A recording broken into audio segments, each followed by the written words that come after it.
أعوذ بالله من الشيطان الرجيم. بسم الله الرحمن الرحيم. فلما جاء سليمان قال أتمدونني بمال فما آتاني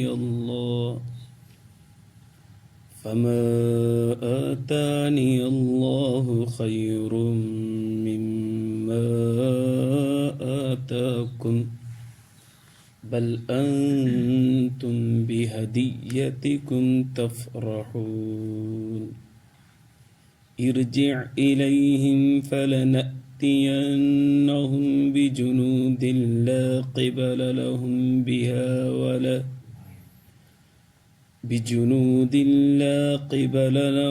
بها ولنخرجنهم منها أذلة وهم صاغرون. درود شريف. اللهم صل على سيدنا محمد وعلى آل سيدنا رب زدني علما وارزقني سبحانك.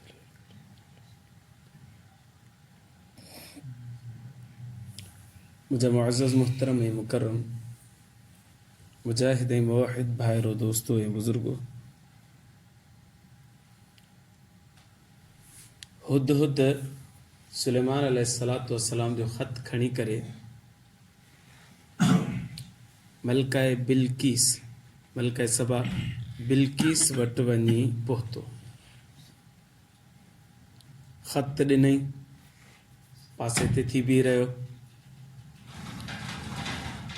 मलका राणी पंहिंजा मुशाविर जेके आहिनि उन्हनि खे सॾु कयो, उन्हनि सां ॻाल्हि कई। मुॾे ख़त आयो आहे, इज़त भरियो ख़त आहे।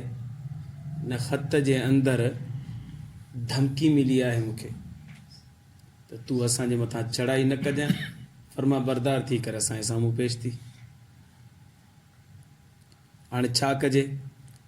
जेके मुशाविर हुआ उन्हनि चयो त को मसइलो कोन्हे, असां ताक़तवर आहियूं, कुवत वारा आहियूं, असां विढ़ंदासीं मामूलो, बाक़ी तुंहिंजे हथ में जीअं हुकुम कंदी तीअं थींदो।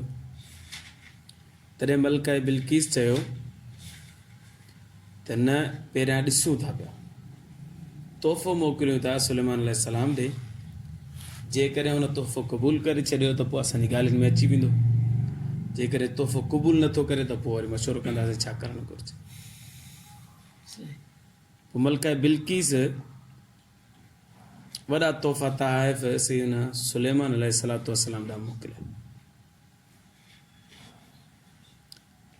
उहे तोहफ़ा जॾहिं हज़रत सुलेमान अलैहिस्सलातु वस्सलाम जी दरबार में पहुता, सुलेमान अलैहिस्सलातु वस्सलाम छा फरमायो? क़ुरान शरीफ में लिखियलु आहे, फलम्मा जाअ सुलैमान क़ाल, जॾहिं तोहफ़ा माण्हू खणी करे सुलेमान अलैहिस्सलातु वस्सलाम वटि पहुता, सुलेमान अलैहिस्सलाम फरमायो अतुमिद्दूननी बिमालिन, तव्हां माल जे ज़रिए सां मुंहिंजी मदद था कयो।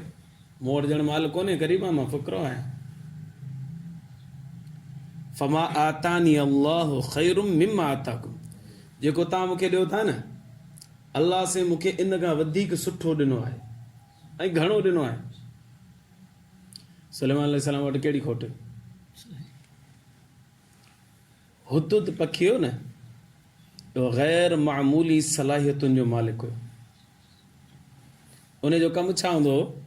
उन जो कमु हुयो सुलेमान अलैहिस्सलातु वस्सलाम जिथे बि सफ़र ते वेंदो हो दावतो तबलीग जे लाइ, त पोइ वरी हाणे पाणी हुजे या न आहे ख़बर न आहे ज़मीन में, पोइ इहा ख़बर हुदहुद खे पवंदी। पोइ हुदहुद खे चवंदो त हिते ॾिस ज़मीन में हेठि पाणी। अल्लाह से इहा सलाहियत हुदहुद खे अता कई आहे जो हेठि 200 फुट 500 फुट 800 फुट पाणी आहे या न आहे, ऐं हुदहुद खे सम्झ में ईंदो। पोइ पाणी कढाईंदो कीअं? सुलेमान अलैहिस्सलाम वरी जिननि खे हुकुम कंदो आहे पाणी कढो, तो जिन वरी अंदरि वञी कोठाई करे पाणी कढंदा ॿाहिरि। पोइ हुन सां वुज़ू कंदो, पोइ नमाज़ पढ़ंदो। हाणे किथे किथे ज़मीन में हेठि वरी ज़ेवरात दफ़न थियल हूंदा, हीरा जवाहरात दफ़न थियल हूंदा। ये भी सुलेमान अलैहिस्सलाम जी हुकूमत हुई पूरी ज़मीन ते पोइ उहे बि जिन्हनि खां कटाईंदो त इहा बि सॼी मिल्कियत सुलेमान अलैहिस्सलाम जी। मलका सबा जेका बादशाह हुई उहा हिकिड़े टुकड़े जी हुई। सुलेमान अलैहिस्सलाम रूए ज़मीन जो बादशाह हो, त हाणे सुलेमान अलैहिस्सलाम करे करे पाणी कढाईंदो त हीरा जवाहरात पिया निकिरनि ज़मीन मां, सोन पियो निकिरे, चांदी पई निकिरे, ऐं अजीब अजीब नेमतूं अलाह तबारक व तआला जी ज़मीन मां निकिरनि पियूं, त हुनखे कंहिं शइ जी खोट कोन हुई।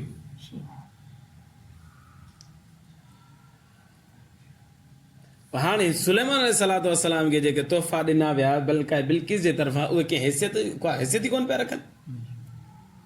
तॾहिं सुलेमान अलैहिस्सलाम फरमायो, फमा आतानी अल्लाह खैरुम मिम्मा आताकुम, अल्लाह मूंखे सभ खां वधीक बहितरीन शयूं ॾिनियूं आहिनि जेके तव्हां खणी आहियो, इहे का हैसियत ई कोन थियूं रखनि। लिहाज़ा बल अंतुम बिहदियतिकुम तफरहुन, पंहिंजो खणो सामान ऐं इन सां तव्हां ख़ुशि रहो, मूंखे न खपे, हलो। सुलेमान अलैहिस्सलाम इहो तोहफ़ा मोटाए छॾिया। हिते ॿ ॻाल्हियूं अर्ज़ु कयां। नंबर 1, मलका सबा जेका हुई न, उन जी माउ जेका हुई न उहा जिन्याणी हुई, उनजो पीउ इंसान हुयो। मलका सबा जो जेको ॾाॾो हुयो उहो बादशाह हो यमन जो, उनखे 40 पुट थिया, 40 यके बाद दिगरे बादशाह रहिया पंहिंजे इलाइक़े जा। पोइ जॾहिं मलका सबा जे पीउ जे शादी जो मौक़ो आयो त हू चए पियो त मां अहिड़ी औरत सां शादी कंदुमि जेका मुंहिंजी कुफ़ हुजे, हमसर हुजे, मुंहिंजे लाइक़ु हुजे, ऐं मां का औरत पंहिंजे लाइक़ु सम्झां ई कोन थो। पोइ माण्हुनि जो त मां इंसाननि में तोखे को लाइक़ु नज़र नथो अचे, भला जिननि मां को ॾिसूं, हुन चयो हा जिननि मां ॾिसूं। पोइ हिकिड़ी जिन्याणी सां हुनजो निकाह करायो, जंहिंमां ही मलका बिल्किस पैदा थी, पर इहा जिन्याणी न हुई, इहा इंसान ई पैदा थी हुई। हाणे सवालु थींदो इहो कीअं? मूं अॻे बि अर्ज़ु कयो, हाणे ॿुधायां थो। जिन्हनि जे अंदरि अलाह साईं, अच्छा सभ खां पहिरीं इहो मसइलो, जीअं इंसान खे अलाह तबारक व तआला उज़वा ॾिना आहिनि न, अहिड़ा ई जिन्हनि जा बि उज़वा आहिनि। ईअं कोन्हे त असांखे 2 हथ हूंदा हुनखे 10 हथ आहिनि। जहिड़ी शक्ल शुबा तव्हां असांजी आहे, जिन्हनि जी बि अहिड़ी आहे। जहिड़ी ज़िंदगी तव्हां असांजी आहे, जिन्हनि जी बि अहिड़ी आहे। जहिड़े नमूने सां मज़ाहिब, ईसाईयत, यहूदियत, हिंदुइज़म, मुसलमान पास इंसाननि में, अहिड़े नमूने सां जिन्हनि में बि आहिनि। नई का ॻाल्हि कोन्हे जिन्हनि में, इहा उहा गैर मामूली सलाहियत इहा आहे। तूं नज़र नथा अचनि, असां नज़र अचूं था। असांखे सफ़र करण जे लाइ उन्हनि जी ज़रूरत पए थी, पंहिंजो सवारी जी ज़रूरत पए थी, उन्हनि खे सवारी जी ज़रूरत कोन्हे, जिते चाहिनि लम्हनि में पुॼी वञनि। पोइ जिन्हनि खे जे अंदरि, इंसाननि जे अंदरि का बि फ़र्क़ु कोन्हे औलाद पैदा करण जे एतबार सां। नंबर 1। नंबर 2, जिन्हनि में बि इहा सलाहियत अलाह साईं रखी आहे त वह जिस्मुन नारियुन यतशक्कलु बिशक्लिन मुख़्तलिफ़तिन, हू जिन जेके आहिनि न उहे बाहि जा ठहियल आहिनि, ऐं जेका सूरत इख़्तियार करणु चाहिनि करे सघनि था पिया। इंसान जी सूरत इख़्तियार कनि त करे सघनि था पिया, जानवर जी सूरत इख़्तियार कनि, गॾ थियनि, कुतो थियनि, भुल्लो थियनि, बांदर थियनि, जेको थियणु चाहिनि थी सघनि था पिया। इहा उन्हनि जे अंदरि अलाह साईं इहा सलाहियत रखी आहे।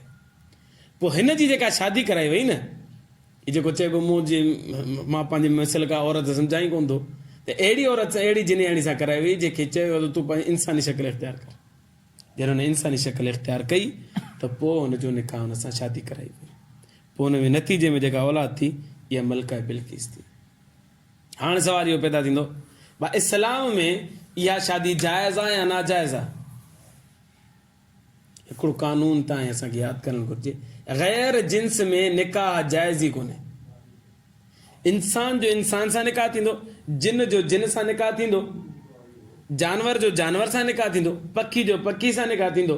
हाणे केरु माण्हू चए मां बकरी सां शादी कयां थो, अब ॾेखारियो क़ुर में न किथे लिखियल आहे, हदीस में न किथे लिखियल आहे। अब क़ुर में त लिखियल ई कोन्हे त बकरी सां निकाह न कयो, इहो त लिखियल ई कोन्हे, मां कयां थो। पोइ हुनखे जवाबु इहो ॾियो, बाबा शादी हमेशह जिन्स में कबी आहे, गैर जिन्स में न कबी। इंसान जो जिन्स इंसान ई थींदो, लिहाज़ा तूं इंसान आहे, ऐं जानवर जे बकरी जेका आहे उहो तूं इंसान कोन्हे, लिहाज़ा तुंहिंजो निकाह हुन सां कोन थो थी सघे। हिकिड़ो इहो मुक़दमो सम्झ में आयो? हाणे जवाबु इहो थींदो त जिन्हनि सां निकाह करणु जाइज़ ई कोन्हे। अब मलका बिल्किस जे पीउ जो कयो, जवाबु ईंदो मुसलमान हो ई कोन्हे, मुसलमान थोड़ी हो, उहो गैर मुस्लिम हुयो, ऐं सिज जा पुॼारी हुआ, जहिड़ो की पहिरियां पाण दर्स में पढ़ी आहियूं। लिहाज़ा हुननि जो जेकॾहिं को फेल आहे त असांजे लाइ उहो दलील ऐं हुजत नथो बणिजी सघे। हिकिड़ी ॻाल्हि। ॿी ॻाल्हि त जिन्हनि जे अंदरि सलाहियत आहे त हू इंसानी शक्ल इख़्तियार कनि, जीअं मूं हींअर अर्ज़ु कयो। अहिड़ी जिनियाणी जेका इंसानी शक्ल इख़्तियार करे ऐं पोइ वरी उन में ई रहे, बाबा मां जिनियाणी ॾे वापसि बि नथी वञा ऐं उन वापसि उहा शक्ल बि इख़्तियार नथी कयां, इंसान थी करे तव्हां सां रहां थी, त अहिड़ी जिंदड़ी सां निकाह बि जाइज़ आहे। छो करे हुन पंहिंजी जिन्स छा कई, तब्दील कई आहे। इमाम अबू हनीफ़ा रहमतुल्लाह अलैह फरमाए थो त अहिड़ी जिंदड़ी सां निकाह करणु जाइज़ आहे। अहिड़े नमूने सां को जिन हुजे ऐं उहो इंसान थी करे ज़िंदगी गुज़ारे थो असांजे दरमियान में, ऐं पोइ का औरत इंसान हुजे उन सां निकाह करणु चाहे, त इमाम अबू हनीफ़ा रहमतुल्लाह अलैह फरमाए थो हुनजो निकाह जाइज़ आहे, निकाह करे सघे। ऐं मूं हिकिड़ो मुक़दमो ॿुधायो आहे मूंखे त जिन्स जो जिन्स में निकाह जाइज़ आहे, गैर जिन्स में निकाह जाइज़ कोन्हे। हितां हिकिड़ो ॿियो मसइलो बि सम्झ में आयो त नबी करीम सल्लल्लाहु अलैहि वसल्लम जन जे बारे में तव्हां ऐं असां छा तसवुरु रखूं, तव्हां नबी साईं जी घर वारनि जे बारे में छा था तसवुरु रखूं। नबी सल्लल्लाहु अलैहि वसल्लम इंसान हुआ, माण्हू हुआ, बशर हुया, त पोइ नबी सल्लल्लाहु अलैहि वसल्लम जूं घरवारियूं बि छा हुयूं, इंसान हुयूं, माण्हू आहिनि, बशर आहिनि, त हाणे इहो निकाह सही थियो ऐं आहे सही हुई। इन ॻाल्हि खे ॾिसी करे उलमा इकराम फ़तवो कढियो त नबी सल्लल्लाहु अलैहि वसल्लम ऐं सहाबा इकराम कॾहिं बि गैर जिन्स में निकाह न आहे कयो। मालूम थियो त इंसान जो ई निकाह थी सघे थो, इंसान जो गैर जिन्स में निकाह जाइज़ कोन थींदो। त नबी करीम सल्लल्लाहु अलैहि वसल्लम छा हुआ, इंसान हुया, फरिश्ता बि न हुआ, जिन बि न हुया, ऐं नबी साईं जूं घरवारियूं बि जेके आहिनि उहे बि इंसान हुयूं ऐं उहे बि फरिश्ता बि न हुयूं ऐं जिन बि न हुयूं।